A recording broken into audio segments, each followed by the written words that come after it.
بسم اللہ الرحمن الرحیم۔ شروع اللہ کے نام سے جو بڑا مہربان نہایت رحم والا ہے۔ الحمد لله وكفى والصلاة والسلام على سيد الرسل وخاتم الأنبياء والمرسلين وعلى آله وصحبه أجمعين، أما بعد، أعوذ بالله من الشيطان الرجيم، بسم الله الرحمن الرحيم۔ يا أيها الذين آمنوا كتب عليكم الصيام كما كتب على الذين من قبلكم لعلكم تتقون۔ وقال النبي صلى الله عليه وسلم: من صام رمضان إيمانا واحتسابا غفر له ما تقدم من ذنبه۔ وقال النبي صلى الله عليه وسلم: من قام رمضان إيمانا واحتسابا غفر له ما تقدم من ذنبه، أو كما قال عليه الصلاة والسلام۔ صدق الله العظيم وصدق رسوله النبي الأمي الكريم۔ محترم ناظرین و سامعین، السلام علیکم۔ آج کی اس ویڈیو میں آپ حضرات کے سامنے آپ کا دوست وقاص احمد حسینی حاضر خدمت ہے۔ حالات کو دیکھتے ہوئے اس درس قرآن چینل پر رمضان آپ کے ساتھ گزارا جائے، اور میں نے چند موضوعات کا انتخاب کیا ہے جو مجھے بہت زیادہ ضروری لگے ہیں کہ ان کے حوالے سے ہم رمضان کے اندر گفتگو کر سکتے ہیں۔ تو مثال کے طور پر کن چیزوں کی وجہ سے، کون سے وہ آزار ہیں کہ جن کی وجہ سے کسی آدمی کو روزہ چھوڑنے کی گنجائش ہوتی ہے، اس کو رخصت ہوتی ہے۔ اسی طرح روزہ کن چیزوں کی وجہ سے ٹوٹ جاتا ہے، کن چیزوں کی وجہ سے روزہ نہیں ٹوٹتا، کن چیزوں کی وجہ سے روزہ مکروہ ہو جاتا ہے، روزے کے مکروہات کیا ہیں، اور اس کے علاوہ روزہ چھوڑنے کی وجہ سے قضا کب لازم ہوتی ہے، روزہ چھوڑنے کی وجہ سے کفارہ کب لازم ہوتا ہے۔ یہ بہت سارے موضوعات ہیں۔ اس کے علاوہ جو تراویح کے مسائل ہیں، اعتکاف کے مسائل ہیں، شب قدر ہے اس کے فضائل ہیں، صدقۃ الفطر کے احکام ہیں، عید الاضحیٰ کے مسائل ہیں، عید کا طریقہ ہے، عید کیسے ادا کرنی ہے، اور بے شمار اس قسم کے موضوعات ہیں۔ اور ایک جو سب سے ضروری زیادہ تر جو دیکھا گیا ہے، زکوٰۃ کے مسائل۔ زکوٰۃ جو دی جاتی ہے، اکثر لوگ وہ رمضان کا انتظار کرتے ہیں، کیونکہ رمضان کے اندر ایک نیکی وہ 70 نیکیوں کے برابر ہو جاتی ہے، اس کا ثواب ملتا ہے۔ تو زیادہ تر لوگ چونکہ زکوٰۃ رمضان میں دیتے ہیں تو مناسب یہی معلوم ہوتا ہے کہ اس کے حوالے سے بھی تھوڑی سی گفتگو کی جائے۔ فضائل رمضان کے حوالے سے آغاز کریں گے، اور انشاءاللہ وقتاً فوقتاً جیسے جیسے ہم آگے چلیں گے تو ان احکامات پر، ضروریات مسائل پر ہم گفتگو کیا کریں گے۔ اس کے علاوہ روزے کی اقسام کیا ہیں، کتنی اقسام ہیں، روزہ فرض کب ہوتا ہے، روزہ واجب کون سا ہے، نفلی روزہ کون سا ہوتا ہے، مکروہ روزہ کون سا ہوتا ہے، مکروہ تحریمی روزہ کون سا ہوتا ہے۔ تو یہ بے شمار میرے سامنے ایک لسٹ ہے پوری، جن کو ہم شاید اس انداز میں پورے رمضان کے اندر بیان تو نہیں کر سکیں گے، لیکن بہرحال اگر آپ لوگوں کا ساتھ رہا، آپ لوگ میرے ساتھ رہے، اور تو ہم انشاءاللہ ان کو مختصراً بیان کریں گے۔ دیکھیں، اتنا علم ہر آدمی کے پاس ہونا ضروری ہے، بلکہ فرض ہے کہ 24 گھنٹے کی زندگی میں اس پر اللہ تعالیٰ کے احکامات کیا لاگو ہو رہے ہیں،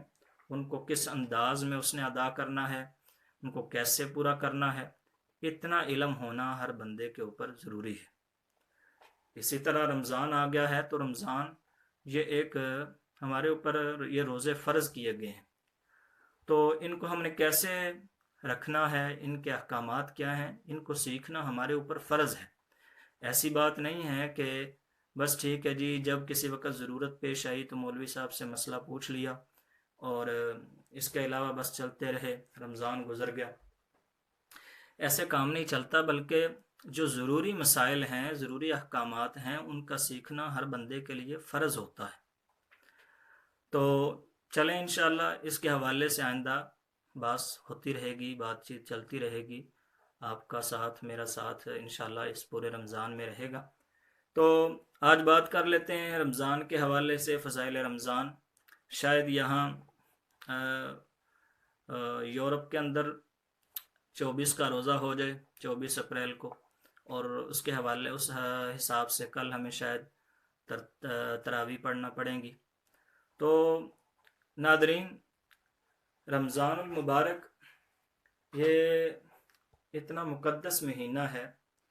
کہ احادیث میں آتا ہے کہ آپ صلی اللہ علیہ وسلم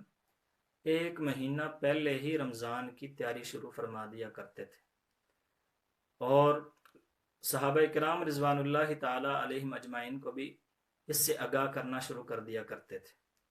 اور رمضان کے فضائل سنایا کرتے تھے۔ اور رمضان کے حوالے سے اتنی احادیث آئی ہیں کتابوں کے اندر کہ ان کو اس تھوڑے سے مختصر سے وقت کے اندر ان کو بیان نہیں کیا جا سکتا۔ مثال کے طور پر حدیث شریف میں آتا ہے کہ حضرت سہل بن سعد رضی اللہ تعالیٰ عنہ کی روایت ہے، وہ فرماتے ہیں کہ حضور صلی اللہ علیہ وسلم نے فرمایا کہ قیامت والے دن روزہ داروں کے لیے ایک دسترخوان لگایا جائے گا۔ اب یہاں دیکھیں، آپ خود ذرا نوٹ فرمائیں کہ احادیث میں آتا ہے کہ وہاں اس وقت جب سورج سوا نیزے پہ ہوگا، اپنے اپنے گناہوں کے حساب سے لوگ اپنے ہی پسینے میں ڈوبے ہوئے ہوں گے۔ کوئی پاؤں تک ڈوبا ہوا ہے، کوئی گھٹنوں تک ڈوبا ہوا ہے، کوئی کندھوں تک ڈوبا ہوا ہے۔ کچھ لوگ سارے کے سارے اپنے ہی پسینے میں ڈوبے ہوئے ہوں گے، اور لوگ افراتفری کے عالم میں ہوں گے۔ جس وقت کے بارے میں قیامت کا منظر کھینچتے ہوئے قرآن پاک میں اللہ تعالیٰ نے ارشاد فرمایا، یوم یفر المرء من اخیہ و امہ و ابیہ و صاحبتہ و بنیہ، کہ جس دن بھائی کو چھوڑ جائے گا اور والدین اولاد کو چھوڑ جائیں گے، یعنی سارے رشتے ناتے انسان سے دور بھاگتے ہوئے نظر آ رہے ہوں گے۔ اس وقت حدیث میں کیا آتا ہے، اللہ کے نبی نے فرمایا کہ روزے داروں کے لیے ایک اسپیشل دسترخوان لگایا ہوا ہوگا۔ اس دسترخوان پہ یہ بیٹھ کر بڑے مزے کے ساتھ اور بڑے عزت اور احترام کے ساتھ جو ان کو اللہ کی طرف سے دیا جائے گا، ایک پروٹوکول دیا جائے گا، اس دسترخوان پہ بیٹھ کے وہ کھانا کھا رہے ہوں گے اور مشروبات نوش فرما رہے ہوں گے۔ تو یہ کتنی سعادت کی بات ہے ان لوگوں کے لیے جن کو یہ موقع میسر ہوگا۔ لیکن یہ میں اور آپ بھی اس حدیث کا مصداق بن سکتے ہیں، میں اور آپ بھی اس حدیث میں آ سکتے ہیں کہ اگر یہ رمضان ہم اچھے طریقے سے گزار دیں، جس طرح اللہ کے نبی صلی اللہ علیہ وسلم نے فرمایا اس طرح اگر ہم رمضان گزارتے ہیں تو کیوں نہیں، اللہ تعالیٰ کے در سے پوری امید ہے کہ اللہ تعالیٰ ہمیں بھی اس دسترخوان سے ضرور کھلائیں گے۔ ایک دوسری حدیث میں آتا ہے کہ حضور صلی اللہ علیہ وسلم نے فرمایا کہ میری امت کے لیے مجھے 5 چیزیں عطا کی گئی جو پہلی امتوں میں سے کسی کو بھی نہیں دی گئی۔ پہلی چیز کیا؟ کہ روزہ دار کے جو منہ کی بدبو ہے وہ اللہ کے نزدیک مشک سے بھی زیادہ پسندیدہ ہے۔ دوسری چیز کیا ارشاد فرمائی کہ روزہ دار کے لیے صبح صادق سے لے کر جب وہ آدمی روزہ رکھتا ہے اس وقت سے لے کر غروب آفتاب یعنی افطاری تک، سمندر کی مچھلیاں تک ان کے لیے دعائیں کرتی رہتی ہیں روزہ داروں کے لیے۔ اور تیسری بات کیا ارشاد فرمائی کہ ہر روز جنت ان کے لیے آراستہ کی جاتی ہے، اس کو خوبصورت کیا جاتا ہے روزہ داروں کے لیے۔ اور چوتھی بات کیا ارشاد فرمائی حضور صلی اللہ علیہ وسلم نے کہ سرکش شیاطین کو قید کر دیا جاتا ہے اس رمضان کے پورے مہینے میں سرکش شیاطین کو قید کر دیا جاتا ہے۔ لیکن آپ دیکھتے ہوں گے کہ علماء کرام سے اکثر آپ نے سنا ہوگا کہ حضور صلی اللہ علیہ وسلم نے تو یہ ارشاد فرمایا کہ شیاطین کو قید کر دیا جاتا ہے، تو لیکن ہم پھر بھی دیکھتے ہیں کہ لوگ روزے بھی نہیں رکھتے، اسی طرح معمول کے مطابق زندگی گزار رہے ہیں۔ ہمارے دیہاتوں میں لوگ سگریٹ پی رہے ہوتے ہیں، اسی طرح لوگ اپنے کاروبار میں مصروف ہیں، کام چل رہا ہے لیکن روزہ نہیں رکھتے، اسی طرح لوگ روزہ کیا بلکہ روزے کے اندر بہت سارے گناہوں میں ملوث ہوتے ہیں۔ تو پھر اس میں کیا یہ بات سمجھ نہیں آتی جب علماء کرام فرماتے ہیں، احادیث میں آتا ہے کہ سرکش شیاطین کو قید کر دیا جاتا ہے کہ وہ روزہ دار کے روزے کو خراب نہ کریں، تو پھر اس کا کیا مطلب ہے؟ جب وہ قید ہو گئے لیکن یہ پھر بھی روزے نہیں رکھ رہا، یہ پھر بھی نماز نہیں پڑھ رہا، یہ پھر بھی جھوٹ بولتا ہے، یہ والدین کی نافرمانی اسی طرح کر رہا ہے، تو اس کا کیا مقصد ہے؟ تو علماء نے اس میں یہ لکھا ہے، یہ بات سمجھ لینی چاہیے کہ اللہ تعالیٰ نے تو جیسے احادیث میں آتا ہے کہ سرکش شیاطین کو قید کر کے سمندر میں ڈال دیا ہے، ان کو تو غرق مطلب جکڑ دیا ہے زنجیروں کے ساتھ، وہ مسلمان کا روزہ خراب نہیں کر سکتے۔ لیکن آپ دیکھیں پورا سال جس آدمی نے عید الاضحیٰ گزری اور اس وقت سے لے کر پھر اگلے رمضان کی یکم تک جب وہ جھوٹ لگاتار بولتا رہا،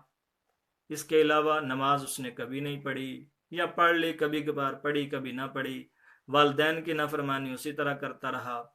اور اسی طرح حرام کاموں میں وہ ملوث رہا، یعنی جتنے برے کام، جتنے خواہشات نفسانیاں، جتنے اس کے جو نفس نے کہا وہ کام کرتا رہا، تو پھر اس کی عادت ایسی بن جاتی ہے، اتنی بگڑ جاتی ہے اس کی عادت کہ جیسے حدیث میں آتا ہے کہ جب آدمی ایک گناہ کرتا ہے تو اس کے دل پر ایک دبا لگ جاتا ہے، پھر دوسرا گناہ کرتا ہے تو پھر دوسرا دبا لگ جاتا ہے، حتیٰ کہ گناہ کرتے کرتے کرتے کرتے اس کے دل پہ اتنے دبے لگ جاتے ہیں کہ وہ دل بالکل سیاہ ہو جاتا ہے، اور پھر اس پر کوئی بات اثر ہی نہیں کرتی، چاہے رمضان آ جائے اس کو کوئی فرق نہیں پڑتا کہ رمضان ہے، اس کے سامنے قرآن پاک پڑھتے رہو اسے کوئی فرق نہیں پڑتا کہ قرآن پاک کیا کہہ رہا ہے، آپ اس کے سامنے تراویح کے مسائل بیان کرتے رہیں، تراویح کے احکام فضائل بیان کرتے رہیں، اسے کوئی اثر نہیں پڑتا، اسے کوئی فرق نہیں پڑتا۔ تو یہ حدیث میں جو آیا ہے کہ سرکش شیاطین کو قید کر دیا جاتا ہے، وہ اپنی جگہ پر بالکل برحق ہے، لیکن اس نے اپنی طبیعت چونکہ اس انداز میں ڈالی ہوئی ہے کہ سارا سال جو کہ اس نے سرکشی کی ہے، اللہ تعالیٰ کی نافرمانی کی ہے، اب وہ چاہنے کے باوجود بھی اس کی طبیعت اس کی طرف مائل نہیں ہو رہی، تو یہ اس کا اپنا قصور ہے۔ بہرحال توبہ کر کے وہ اگر سچی توبہ کرے گا تو وہ ضرور اس کا دل مائل بھی ہوگا، متوجہ بھی ہوگا، اور میں یہ 5 چیزیں بیان کر رہا تھا جو حدیث کے اندر آئی ہیں، اس میں 5ویں چیز اللہ کے نبی صلی اللہ علیہ وسلم نے ارشاد فرمائی کہ اس کو آخر میں روزے دار کی بخشش کر دی جاتی ہے، جس نے پورے روزے رکھے اللہ تعالیٰ اس کی بخشش کر دیتے ہیں۔ اب یہاں پر صحابہ کرام رضوان اللہ تعالیٰ علیہم اجمعین، وہ تو نبی کے شاگرد تھے، تو انہوں نے حضور صلی اللہ علیہ وسلم سے سوال کیا، یا رسول اللہ کیا وہ شب قدر تھی اس وجہ سے ان کی مغفرت کر دی جائے گی؟ فرمایا نہیں، شب قدر وہ تو اس وجہ سے ان کی بخشش کی جائے گی کیونکہ مزدور جب اپنا کام کر لیتا ہے تو اس کو مزدور جو مالک ہوتا ہے وہ مزدور دیا ہی کرتا ہے، تو بالکل اسی طرح جب یہاں پر بھی روزے آدمی رکھے گا تو اس کو آخرت میں بخشش کا پروانہ ملے گا۔ اور ایک آخری حدیث بیان کر کے میں اجازت چاہوں گا کہ کعب بن عجرہ رضی اللہ تعالیٰ عنہ کی روایت ہے کہ حضور صلی اللہ علیہ وسلم نے ممبر کی پہلی سیڑھی پر قدم رکھا، پہلے درجے پر قدم رکھا تو حضور صلی اللہ علیہ وسلم نے فرمایا کہ آمین، دوسری سیڑھی پر قدم رکھا تو پھر فرمایا آمین، تیسری سیڑھی پر پھر قدم رکھا تو پھر فرمایا آمین۔ تو صحابہ کرام رضوان اللہ تعالیٰ علیہ اجمعین نے پوچھا ہے اللہ کے رسول، ہم نے آج عجیب سی چیز دیکھی ہے، بندہ سامنے نظر کوئی نہیں آتا اور آپ یہ گفتگو کر رہے ہیں، آپ آمین کہہ رہے ہیں اور ہمیں اس بات کی سمجھ نہیں آ سکی۔ تو اس میں حضور صلی اللہ علیہ وسلم نے فرمایا، جو سب سے پہلی بات ارشاد فرمائی، میں اسی پر رہوں گا، کہ جس نے رمضان کا مہینہ پایا اور وہ اس میں عبادت کر کے، اس میں توبہ کر کے اللہ تعالیٰ کو نہ منا سکا تو وہ ہلاک و برباد ہو جائے۔ تو حضور صلی اللہ علیہ وسلم نے ارشاد فرمایا کہ جبریل علیہ السلام یہ دعا کر رہے تھے اور میں نے یہ اس پر آمین کہا تو وہ ہلاک ہو جائے، برباد ہو جائے، میں نے آمین کہا۔ اب آپ میرے بھائی جتنے بھی مجھے سن رہے ہیں، آپ ذرا اس حدیث کو دیکھیں